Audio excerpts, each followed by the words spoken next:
नमस्कार भाई, mentor GSSC में एक बार फिर से आपका हार्दिक स्वागत है। आज एसएससी जीडी का हमारा नौवा प्रैक्टिस सेट है, जो कि हमारा पेपर हुआ 22 फरवरी 2024 11:30 से 12:30 बजे वाली शिफ्ट में। तो पहले क्वेश्चन से स्टार्ट करते हैं भाई। पहला क्वेश्चन है हमारा 12, 8 और 24 का महत्तम समापवर्तक बताओ। 12, 8 और 24 का महत्तम समापवर्तक। महत्तम समापवर्तक क्या है? यानी एचसीएफ। एचसीएफ क्या होता है? एचसीएफ एक ऐसी संख्या है जो हमारी 12 से, 8 से और 24 से, यानी 12 को, 8 को और 24 को डिवाइड करता है। तो जाहिर सी बात है, जो हमारा एचसीएफ होगा 8 से छोटा ही होगा, इससे तो बड़ा नहीं हो सकता, क्योंकि 8 को जो डिवाइड करेगी संख्या या तो 8 होगी, 8 से कोई छोटी, यानी 8 का कोई फैक्टर हो, यानी गुणनखंड होगा। तो तुम कहोगे भैया 4 है इसमें। 4 12 को भी डिवाइड करेगा, 8 को भी डिवाइड करेगा, 24 को भी डिवाइड करेगा। 12 12 को डिवाइड करेगा, 24 को करेगा, लेकिन 8 को नहीं करेगा। 6 भी जो है हमारा 24 को डिवाइड कर रहा है, 12 को डिवाइड कर रहा है और 8 को नहीं कर रहा। 8 सिर्फ 8 को करेगा और 24 को, 12 को नहीं करेगा। तो 4 ही एक ऐसी संख्या है जो तीनों को डिवाइड कर रही है। अगले सवाल पे चलो भाई। S1 और S2 द्वारा द्वारा प्राप्त अंकों का औसत S2 और S3 द्वारा प्राप्त अंकों के औसत से 35 अधिक है। यदि S3 द्वारा प्राप्त अंक 75 हैं, तो S1 द्वारा प्राप्त अंक कितने हैं? चलो भाई, S1 और S2, दो नंबर। एक तो S1 प्लस S2, और इधर जो भैया ये है हमारे कितने, S2 और S3।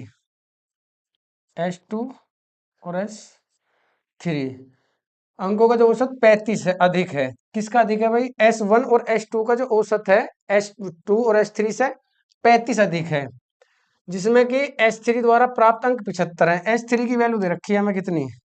S3 की वैल्यू है भाई 75। अब तुम कहोगे भैया अगर औसत 35 अधिक है तो उनका सम कितना अधिक है? यानी 35 इन दोनों का औसत इन दोनों के औसत से अधिक है। तुम कहोगे भैया S2 यहाँ भी है और S2 यहाँ भी है, यानी S2 से तो कोई फर्क नहीं पड़ना चाहिए। S2 तो अपने अंक इधर भी इतने लेके जाएगा, और जितना S3 के साथ जाएगा इतने अंक इधर लेकर जाएगा। जो नंबर फालतू बैठ रहे हैं, यानी औसत 35 फालतू बैठ रहा है। 35 का मतलब क्या है? यानी जो S1 के नंबर है 35 उसके खुद के फालतू हैं, और 35 उसने इसे भी दिए हैं। किससे अधिक?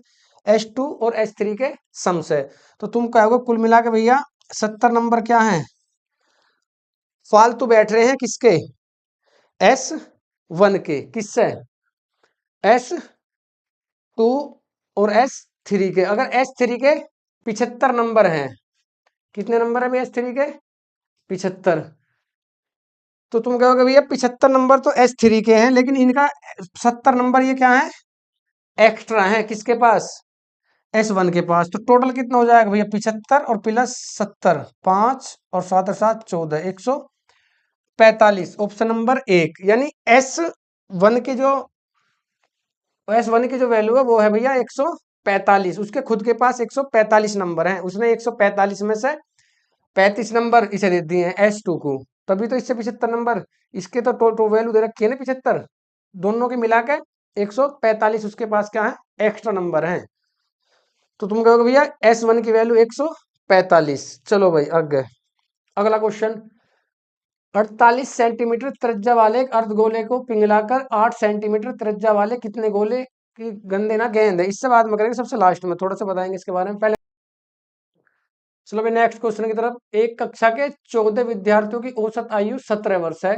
यदि उस कक्षा में 32 वर्ष की आयु का एक नया विद्यार्थी शामिल होता है, तो इन 15 विद्यार्थियों की औसत आयु कितनी है? एक कक्षा में 14 विद्यार्थी हैं भाई, 14 स्टूडेंट है जिनकी औसत आयु 17 है। तुम कहोगे अगर इनका सम निकाल लेंगे भैया 14 गुना 17 हो जाएगा जी। एक 32 साल का नया विद्यार्थी आएगा जी।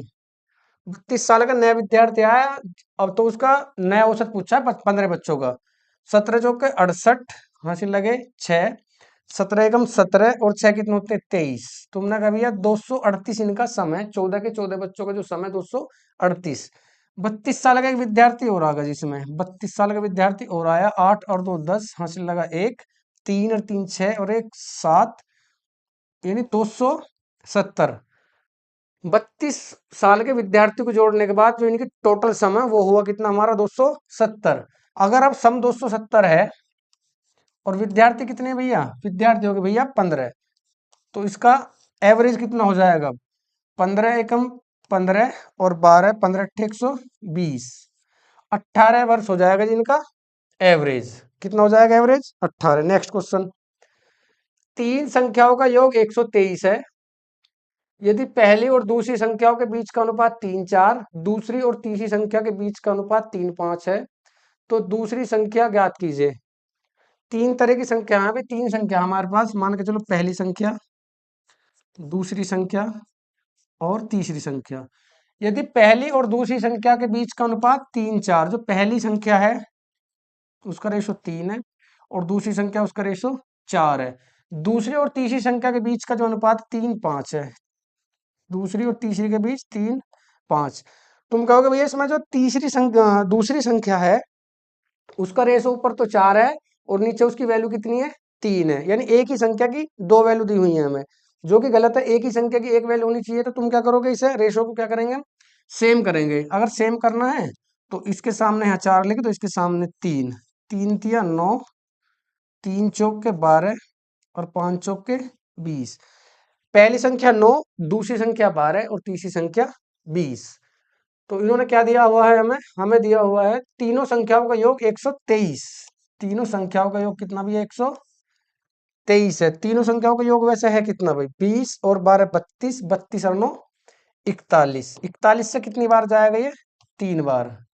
अगर एक यूनिट की वैल्यू 3 है तो किसकी वैल्यू पूछी इन्होंने? संख्या, तो तीसरी संख्या के बीच का अनुपात 3:5 है, तो दूसरी संख्या ज्ञात करो। दूसरी संख्या कितनी भैया? दूसरी संख्या भैया 12, तो 12 गुना 3 यानी दूसरी संख्या हो जाएगी हमारी 36। ऑप्शन नंबर सी क्या है जी हमारा करेक्ट आंसर है। नेक्स्ट क्वेश्चन की तरफ चलो जी।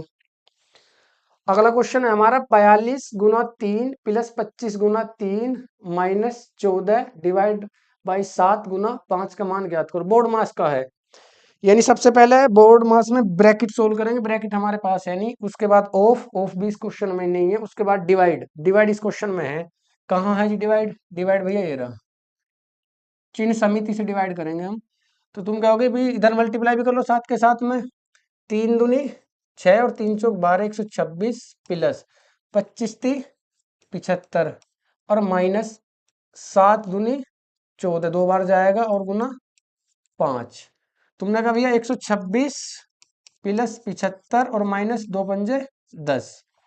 75 में से 10 गए 65। तो तुम कहोगे भैया 126 और प्लस 65, जब हम जोड़ेंगे इसे 6 और 5 11, हासिल लगा 1, 6 और 2 8 और 1 9, 191 इसका आंसर आएगा।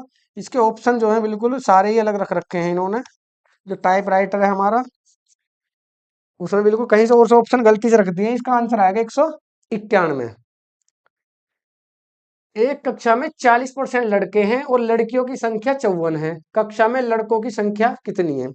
भाई एक क्लास में जो विद्यार्थी होते हैं वो होते हैं 100%। कितने? 100%। 100% में चाहे तुम्हारे बच्चे 30 हो, 100 हो या 250 हो, अगर पूरी क्लास आती है तो हम मानते हैं कि 100% अटेंडेंस है आज हमारी। अगर 100% अटेंडेंस है आज हमारी तो कितने बच्चे आए हमारे? टोटल बच्चे हैं, चाहे क्लास में 30 बच्चों का एडमिशन हो या 20 बच्चों का एडमिशन हो। तुमने कहा भैया बॉयज है और गर्ल्स हैं। एक कक्षा में 40% लड़के हैं। अगर टोटल 100% है, 100% में से अगर 40% लड़के हैं तो लड़की कितनी है फिर? लड़की है भैया 60%। लड़कियों की संख्या 54 है, यानी 60% की वैल्यू कितनी है भैया? 60% की वैल्यू भैया 54। तो उन्होंने लड़कों की संख्या पूछी है। अगर मैं 100 से मल्टीप्लाई करूंगा तो संख्या आ जाएगी टोटल स्टूडेंट कितने हैं। और अगर मैं इसमें 40 से मल्टीप्लाई करूंगा तो हमारे आ जाएंगे स्टूडेंट में बॉयज कितने हैं। तो हमसे बॉयज ही पूछा तो 40 से मल्टीप्लाई करोगे इसे। 6 निम 54 और 9 चौक 36। 36 क्या है क्लास में? 36 लड़के हैं। अगर टोटल विद्यार्थी पूछेगा तो यहाँ 100 से मल्टीप्लाई कर दो, टोटल विद्यार्थी आ जाएगा। एक व्यक्ति ने 1 रुपए में 20 पेन की दर से कुछ पेन खरीदे और 1 रुपए में 15 पेन की दर से पेन बेच दिए, तो लाभ प्रतिशत बताओ। एक आदमी ने 1 रुपए में 20 पेन आ रहे हैं, उस हिसाब से पता नहीं कितने पेन खरीदे उसका हमें पता नहीं, लेकिन इतना पता है कि 1 रुपए में 20 पेन आ रहे हैं। और उसने क्या काम करा? 1 रुपए में 15 पेन के हिसाब से पेन बेच दिए। तुमने कहा भैया 20 पेन 1 रुपए में खरीदे, ये तो होगा उसका सीपी भैया। और 15 पेन 1 रुपए में बेच दिया हुआ इसका एसपी। जब इस तरह का सवाल आएगा तो क्रॉस मल्टीप्लाई कर दो, 15 एकम 15 सीपी हुआ 15 और 20 एकम 20 एसपी हुआ उसका 20। यानी 15 रुपए की चीज खरीदी और 20 रुपए में हमने क्या करा, बेच दी। अगर 15 की खरीद दी और 20 रुपए में बेच दी तो हमें प्रॉफिट कितना हुआ भैया, प्रॉफिट हुआ हमें कितने का, 5 का। कितने पे, हमेशा सीपी पे, यानी 15 और गुना परसेंटेज में पूछा तो 100 से गुना कर दो, 5 तिया 15। जब 3 से इसे डिवाइड करेंगे तो 33 से ही 1/3 यानी 33.33% आएगा। 100 को 3 से डिवाइड करने पर 33 से ही 1/3 या 33.33% आएगा। अगला क्वेश्चन चलो जी। किसी धनराशि पर 5 वर्षों के लिए साधारण ब्याज मूलधन के 20% के बराबर है, कितने वर्षों में ब्याज मूलधन के बराबर हो जाएगा। भाई तुमने ब्याज पे पैसे दिए और 5 वर्षों में जितने पैसे दिए उसका 20% तो ब्याज बना। तुमने कहा जी प्रिंसिपल जब कभी भी ना दिया हो तो प्रिंसिपल होता अपने आप में 100%। अगर प्रिंसिपल 100% है और हमारा 5 साल में जो ब्याज बना वो कितना बना, जितना प्रिंसिपल है इसका 20%। अगर 5 साल में ब्याज बना 20% तो 1 साल में कितना बनेगा भैया, तुम कहोगे भैया 1 साल में 4%। क्यों, क्योंकि साधारण ब्याज पे जो ब्याज मिलता है हर वर्ष बराबर मिलता है। अगर 1 साल में 4% ब्याज मिल रहा है, वो कह रहा कितने साल में जितना मूलधन है इतना ही ब्याज हो जाएगा। मूलधन कितना भैया, 100%। अगर 100% हमें ब्याज चाहिए और हर साल 4% है तो कितना बन जाएगा भैया, 25 चौके 100। यानी 25 साल में ब्याज मूलधन के बराबर हो जाएगा। कितना हो जाएगा ब्याज, 100% हो जाएगा जी ब्याज। नेक्स्ट क्वेश्चन चलो भाई। एम के किस मान के लिए 5 8 5 2 4 9 से विभाज्य है। यानी एम की जगह हम क्या वैल्यू रख दूं कि 9 से पूरी तरह डिवाइड हो जाए। 9 का डिविजिबिलिटी रूल क्या है, सारी संख्याओं को जोड़ो और 9 से डिवाइड करो। अगर संख्या 9 से डिवाइड हो जाएगी तो हमारी जो वैल्यू है ये भी डिवाइड हो जाएगी। तुम कहोगे भैया ऐसे 9 से करना है, चलो 5 और 4 9, 9 बना लो, ये तो डिवाइड हो गए इससे कटी का। 5 और 4 9 ये डिवाइड हुआ कटा, 8 और 2 10 और 5 15 होगा जी। समझो है 15 हुआ। 15 में मैं क्या जोड़ूं जो 9 से डिवाइड हो जाए। तुम कहोगे भैया 15 से अगली संख्या है 18। 18 क्या है, 9 से डिवाइड हो जाएगी 2 बार। तो तुम कहोगे 15 में भैया जोड़ दो 3, यानी एम की जगह ले लो जी 3। Option number 1। अगर एम की जगह 3 ले लो तो पूरी संख्या क्या है, 9 से डिवाइड हो जाएगी। अगला क्वेश्चन देखो जी। किसी धनराशि पर 8 वर्षों के लिए 10% वार्षिक की दर से साधारण ब्याज 8,000 रुपए है। इस धनराशि पर 3 वर्षों के लिए 10% वार्षिक ब्याज की दर से चक्रवृद्धि ब्याज कितना है। साधारण ब्याज दिया हुआ है, चक्रवृद्धि ब्याज हमसे क्या है पूछा है उन्होंने। चलो जी, 8 वर्षों के लिए 10%। तुम कहोगे पहली साल 10% ब्याज हुआ, दूसरी साल 10%, तीसरी साल 10%, चौथी साल 10%, करते करते कितने साल तक गया भाई, 8 साल तक। अगर 8 साल तक ले तो कुल मिलाकर 80% हो जाएगा हमारा, कितना ब्याज हो जाएगा 80%। और जिसकी वैल्यू दे रखी है 8,000, यानी हमने अगर परसेंटेज में काउंट करा तो ब्याज बैठा हमारा 80%, और रुपए में अगर हमने काउंट करा तो ब्याज बैठा हमारा 8,000। तो तुम कहोगे भैया 8,000 जो है 80% की वैल्यू है। इससे पिछले सवाल में मैंने तुम्हें बताया प्रिंसिपल हमेशा अपने आप पे होता है 100%। अगर प्रिंसिपल 100% होता भैया तो प्रिंसिपल निकाल लो। प्रिंसिपल मान लीजिए हमने 100, एक जीरो से एक जीरो काट लो, 8 ये कम 8, 2 जीरो तो ये होगी और 2 जीरो ये। प्रिंसिपल है भैया हमारा 10,000, यानी प्रिंसिपल तो भैया 10,000 रुपये, रेट हमारा 10%, और टाइम कितना है 3 वर्षों के लिए। 3 वर्षों के लिए टाइम है हमारा भैया 3 साल। टाइम है 3 साल। तो क्या पूछा हमसे, और चक्रवर्ती ब्याज बताओ। चक्रवर्ती ब्याज क्या है, तुम कहोगे भैया अगर प्रिंसिपल है, रेट है हमारा 10, तो 10% की फ्रैक्शन बनती है भैया 1/10। कोई धन हमने 10 लिया, बढ़ के 1 हुआ 11 होगा, 10 से 11, 10 से 11 और 10 से 11 हो जाएगा। तुमने कहा अगर प्रिंसिपल हमारा 1,000 है तो हमारा अमाउंट हो जाएगा 1,331 रुपये। यानी 1,000 रुपये अगर तुमने मुझसे लिए 10% की दर पे, तो 3 साल में वो हो जाएंगे 1,331। कितना बढ़ा भैया, तुमने कहा जी 331 यूनिट क्या है हमारा, ब्याज बना, क्यों? 1000 रुपये लिए और 1331 हो गए, तो ब्याज ही तो बढ़ा, ब्याज बढ़ा भैया कितना? 331। क्या प्रिंसिपल 1000 है? नहीं, प्रिंसिपल है भैया 10,000। यानी 1000 की वैल्यू कितनी भैया हमें दे रखी है? 10,000। और पूछी कितने की हमसे? 331। ब्याज ही तो पूछा है, तो 331। तो तुम कहोगे भैया 3 जीरो से 3 जीरो, तो तुम कहोगे 3 3 1 और 0, 3310 रुपये। 3310 रुपये, यानी ऑप्शन नंबर बी क्या हो जाएगा हमारा करेक्ट आंसर। अगले क्वेश्चन पर चलो भाई।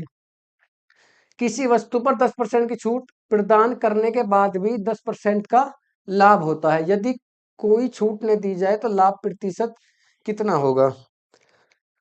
भाई सीपी, एसपी और एमपी। डिस्काउंट जो दिया जाएगा वो एमपी पे दिया जाएगा, प्रॉफिट और जो लॉस होगा वो होगा हमारा सीपी पे। 10% की छूट दी, 10% का मतलब होता है 1/10। 10 रुपए की चीज ही तो 1 रुपए की छूट देकर हमने 9 रुपए में क्या है बेच दी, और 10% का प्रॉफिट हुआ। 10% का प्रॉफिट मतलब अगर 10 रुपए की चीज है तो 11 में बेच दी, तभी तो प्रॉफिट हुआ। तुमने कहा भैया एसपी ऊपर तो 9 है और एसपी नीचे 11 है, एक ही जो वस्तु है उसके दो एसपी कैसे हो सकते हैं? तो एसपी को सेम कर लो भाई। तुमने कहा जी सेम अगर एसपी करना तो नीचे सारे में 9 से मल्टीप्लाई और ऊपर सारे में 11 से मल्टीप्लाई। जब हम सीपी निकालेंगे 10 निम 90 और 11 नी 99 एसपी और 11 दाम 110 क्या है हमारा एमपी। यानी 90 रुपए की चीज पे हमने क्या है 110 रुपए लिखा और 99 रुपए में बेच दी। तो लाभ परसेंट कितना है? तुम कहोगे भैया 90 रुपए की चीज तुमने 99 रुपए में बेच दी, यानी 9 रुपए का क्या हुआ हमें प्रॉफिट हुआ। 9 रुपए का प्रॉफिट किस पे हुआ भैया? 90 पे, और गुना 100। 9 धाम 90 और 10 धाम 100। 10% का 10 निम 90, 11 नी 99। एक वस्तु 10% छूट देने के बाद 10% का लाभ होता है, यदि कोई छूट ना दी जाए तो लाभ प्रतिशत कितना है? अच्छा, छूट ना दी जाए, छूट नहीं दे रहे ना बिल्कुल भी। यानी 90 रुपए की चीज को अगर हम 110 रुपए में बेच रहे हैं, छूट नहीं दे रहे। 90 रुपए की चीज है उस पर 110 अगर हमने लिखा है तो भी छूट नहीं देंगे, 90 रुपए की चीज 110 में बेची जाएगी। तुम कहोगे भैया 90 रुपए की चीज है और 110 रुपए में अगर हम बेच रहे हैं तो कितना प्रॉफिट कमा रहे हैं उस पर? प्रॉफिट कमा रहे हैं भैया 30 और गुना 100। 0 से 0, 3 तिया 9। अभी आया थोड़ी देर पहले, 100 को अगर 3 से डिवाइड करेंगे तो कितना आएगा? 33.33%, या 33 से ही 1/3%। 33.33%, ऑप्शन नंबर ए। यानी बिना डिस्काउंट के दे रहे हैं चीज को, बिल्कुल कोई डिस्काउंट नहीं उस पर। तीन संख्याओं का अनुपात 6 8 9 है। यदि तीन संख्याओं का योग 460 है तो तीन संख्याओं में सबसे बड़ी संख्या कौन सी है? तीन संख्या है हमारी 6 8 और 9 के रेशो में। पहली संख्या, दूसरी संख्या और तीसरी संख्या 6 8 और 9 के रेशो में है। तीनों का जो योग है 460 है भैया, 460 जो है तीनों का योग है। 8 और 6 14, 14 और 9 कितने होते हैं भाई? 14 और 9 23, 23 दूनी 46, 1 यूनिट की वैल्यू होगी 20। सबसे बड़ी संख्या है ये रही भैया, 9 से मल्टीप्लाई कर दोगे इसमें, 9 दूनी 18, 180। सबसे बड़ी संख्या भैया 180, ऑप्शन नंबर बी क्या है करेक्ट आंसर है। अगला क्वेश्चन चलो जी। एक वस्तु का अंकित मूल्य एक वस्तु का अंकित मूल्य और विक्रय मूल्य का क्रमांक 7600 रुपये और 6688 रुपये है, छूट प्रतिशत कितना है? अंकित मूल्य है 7600 रुपये और उसका एसपी है 6688 रुपये। यानी किसी वस्तु पे जो हमने लिख दिया वो तो हमने लिखा है भैया कितना 7600 रुपये,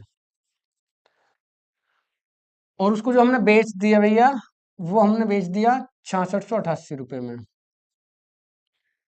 7600 रुपये लिखा है, 6688 रुपये में अगर हमने बेच दिया तो कितना प्रॉफिट कमाया हमने, या कितना डिस्काउंट दिया? डिस्काउंट की बात करें, तुम कहोगे डिस्काउंट घटा दो।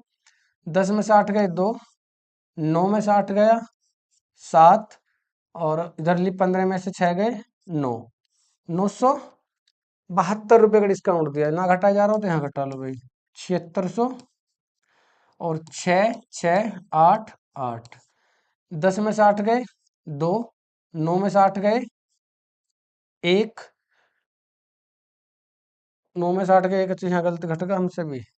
चलो, यहाँ से लिदाएं 10, इधर से लिदाएं 10 में 60 गए 2, 9 में से 8 गया 1, इधर बचा 5, 15 में से 6 गए, कितने बचे? 15 में से 6 गए 9, 912 रुपये का क्या हुआ भैया? डिस्काउंट दिया हमने। कितने रुपए पे दे रहे हैं भाई डिस्काउंट? 7600 रुपये पे। 7600 रुपये पे 912 का डिस्काउंट गुना 100, 2 जीरो से 2 जीरो खत्म। तो 76 से क्या बार जाएगा यू?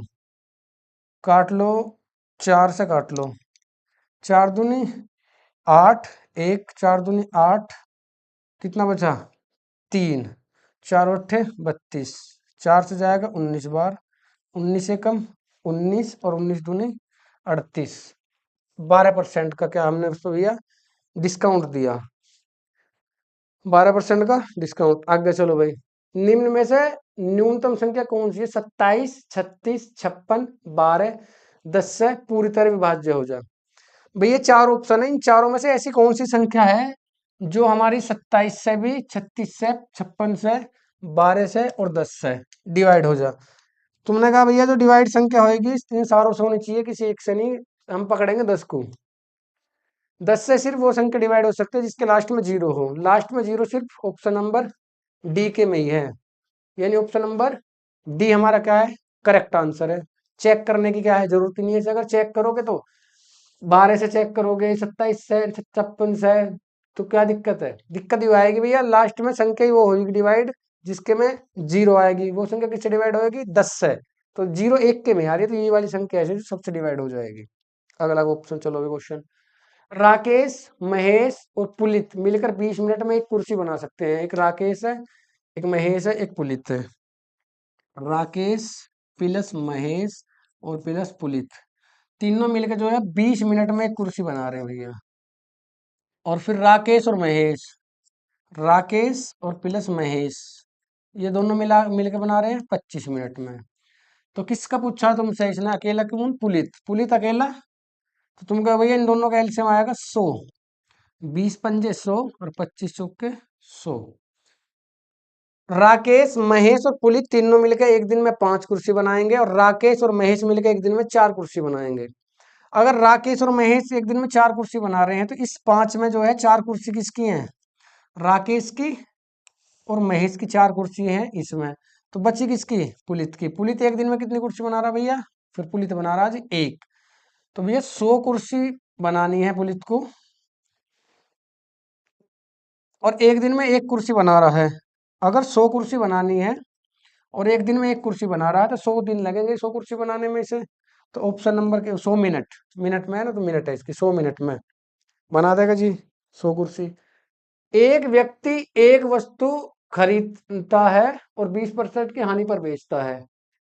यदि उसे वस्तु को 30% कम मूल्य पर खरीदता है और उसे 125 रुपये अधिक रुपये में बेचता है तो 50% का लाभ अर्जित करता है। वस्तु का क्रय मूल्य, ये कह रहा है एक व्यक्ति एक वस्तु को जो खरीदना नहीं है, खरीदता है 20% की हानि पर बेचता है। 100 मान के चलो, 100 यूनिट में खरीद दी और 20% की हानि पे बेच दी, तो तुम कहोगे 80 में क्या हमने भैया बेच दी। यदि वह उसे वस्तु को 30% कम मूल्य पर खरीद दे, 100 रुपए की खरीद दी पहले, अगर उसे 30% कम यानी 70 में खरीद है और 125 रुपये अधिक में बेचा है, जितने में पहले बेच रहा है उससे 125 रुपये क्या करे हो अधिक में भैया उसे बेचे, तो उसे 50% का क्या हो जाएगा? लाभ। यानी 70 की चीज हमने 50% के लाभ पे अगर बेच दी तो कितना हो जाएगा? तुम कहोगे 70 का 50% निकाल लो, 7 पंजे 35, यानी 70 रुपए की चीज 35 रुपए और अधिक, यानी 105 में हमने क्या करा जी उसे बेच दिया। 7 पंजे 35, यानी 70 रुपए की चीज 35 के लाभ से हमने बेची तो 105 रुपए में बेच दी। तुम कहोगे भैया पहले बेच रहे हो तुम 80 में, अब बेच रहे हो 105 में, कुल मिला के तुम कितना लाभ कमा रहे हो? तुम लाभ कमा रहे हो भैया 25 यूनिट। क्या 25 यूनिट लाभ कमा रहे हो? 25 रुपए में कितना कमा रहे हैं? 125, यानी 25 यूनिट केवल 125। और वस्तु का जो सीपी है वो कितना भैया? पहले 100। तो 100 की क्या पूछी हमसे? वैल्यू पूछी। 25 पंजे 125 और 100 पंजे 500, ऑप्शन नंबर एक, यानी वस्तु का जो पहला मूल्य है वो कितना है? 500। अगले क्वेश्चन पे चलो भाई। मनीष अकेला एक काम को 48 दिनों में पूरा कर सकता है। प्रताप अकेला इसी काम को मनीष के आधे समय में पूरा कर सकता है। तो दोनों मिलकर इस काम का 1/4 भाग। एक मनीष है जी, मनीष किसी काम को जो 48 दिनों में पूरा कर रहा है जी। अगर मनीष 48 दिन में कर रहा है और प्रताप दूसरा है वो इसके आधे दिनों में कर रहा है, यानी वो 24 दिनों में पूरा कर रहा काम को। तुमने कहा काम मान लो जी, काम मानना हमने 48। 48 एक कम 48 और 24 दूनी 48। मनीष एक दिन में एक काम कर रहा है और प्रताप एक दिन में दो काम कर रहा है जी। मनीष एक दिन में एक काम और प्रताप एक दिन में दो काम। काम का 1/4 यानी काम है हमारा 48, इसका भी 1/4 काम अगर हमें करना है। काम है टोटल जी 48 और 48 का 1/4। तुम क्या होगा 48 का 1/4 काम, यानी 4 से कितनी बार जाएगा, 4 एकम 4, 4 दूनी 8, 12। यानी उनसे पूछा 12 काम जो है किससे करवा रहे हैं, दोनों मिलकर 12 काम को। तो अगर हमें कुल 12 काम करना है और दोनों एक एक दिन में दो काम कर रहा है और एक एक दिन में एक काम कर रहा है, तो दोनों मिलकर कितना काम करेंगे एक दिन में, तुम कहोगे भैया एक दिन में 3 काम हो जाएगा। 12 काम हमें करना है और एक दिन में 3 काम कर रहे हैं, तो टोटल कितना समय लगेगा हमें, समय लगेगा भैया 4 दिन का। ऑप्शन नंबर बी हमारा करेक्ट आंसर है। अगले क्वेश्चन पे चलो भाई। एक नाव का एक नाव समान चाल से 54 किलोमीटर की दूरी तय करती है। यदि नाव की चाल में 3 किलोमीटर प्रति घंटे की वृद्धि कर दी जाए तो समान दूरी तय करने में उसे 3 घंटे कम लगेंगे। 3 घंटे कम लगेंगे। नाव की मूल चाल कितनी है? देखो जब भी नाव का सवाल आएगा उसे ऑप्शन से टैकल करो, बिल्कुल आसान है ऑप्शन से। तुमने कहा जी 54 किलोमीटर की दूरी नाव अब चल रही है और 54 की ही बाद में चलेगी। लेकिन क्या कर रहे हैं, हमें नाव की जो गति है उसमें वृद्धि की जा रही है, कितने किलोमीटर, 3 किलोमीटर प्रति घंटा। तुम कहोगे जी नाव की जो दूरी अगर हम स्पीड उसकी 3 बढ़ा दें तो समय भी उसे कितना कम लग रहा है, फिर 3 ही घंटे ये रहे कम लग रहे हैं उसे। यानी उसकी जो स्पीड है 3 किलोमीटर प्रति घंटा बढ़ाई और 3 किलोमीटर 3 घंटा ही उसे समय कम लगा। तुमने कहा जी ऑप्शन ले लो। अगर मान के चलो नाव की चाल मैंने 6 मान लीजिए, तो उसे घंटे लगेंगे कितने, 9। 54 किलोमीटर की दूरी 6 की स्पीड से 9 घंटे में चलेगी। 3 किलोमीटर जो है उसकी स्पीड और बढ़ा दो, 6 की जगह कितनी कर दो स्पीड, 9। 9 6 54। अब कितना समय लगा उसे, 6। स्पीड जैसे 3 बढ़ाई तो 3 घंटा समय कम लगा, तो ऑप्शन नंबर पहला ही हमारा क्या है, करेक्ट आंसर है। तुम कहोगे जी और चेक करके देख लो चाहे, चलो चेक करो। 54 की दूरी पहले चलेगी, 54 की बाद में चलेगी। अगर 3 के हिसाब से चलाएंगे इसे तो 18 घंटे लगेंगे। 3 स्पीड और बढ़ाओ, 6 कर दो इसको, 6 नहीं 54। क्या दोनों में 3 घंटे का समय आ रहा, नहीं जी 3 घंटे का डिफरेंस ना, इसमें 9 घंटे का डिफरेंस आ रहा है। क्योंकि उसने खुद कहा कि अगर स्पीड 3 बढ़ा दोगे तो 3 घंटे कम लगेंगे। 12 से कर लो, 12 से 54 कटेगा ही नहीं। 9 से करोगे, 9 6 54 और 3 घंटे और 12, 12 से फिर 54 कटेगा ना। तो ऑप्शन क्या है हमारा, ऑप्शन नंबर पहला ही है। यानी इसे किससे करेंगे हम, इसे करेंगे उससे, ऑप्शन से। बिल्कुल आसान हो जाएगा जी। अब सवाल रहेगा हमारा कौन सा सवाल है, ये वाला। 48 सेंटीमीटर त्रिज्या वाले 48 सेंटीमीटर त्रिज्या वाले एक अर्धगोले को पिघलाकर 8 सेंटीमीटर त्रिज्या वाला गोलाकार क्या बनाया जाता है जी, गोलाकार गेंद बनाई जाती है। तो पूछ रहा है ऐसी कितनी गेंद बनाई जाएंगी। 28 सेंटीमीटर त्रिज्या वाला एक अर्धगोला है, क्या है जी, एक अर्धगोला है 28 सेंटीमीटर त्रिज्या वाला।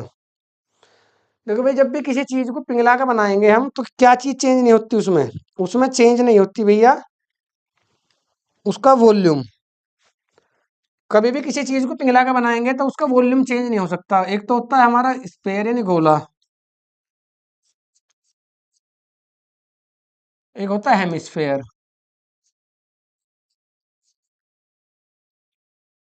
इसे पिघला के इसे बना लो या इसे पिघला के इसे बना लो। गोला को पिघला कर अर्धगोला बनाओ या अर्धगोले को पिघला कर गोला बनाओ, क्या चीज चेंज नहीं होगी, हमेशा वॉल्यूम चेंज नहीं होता, आयतन चेंज नहीं होता।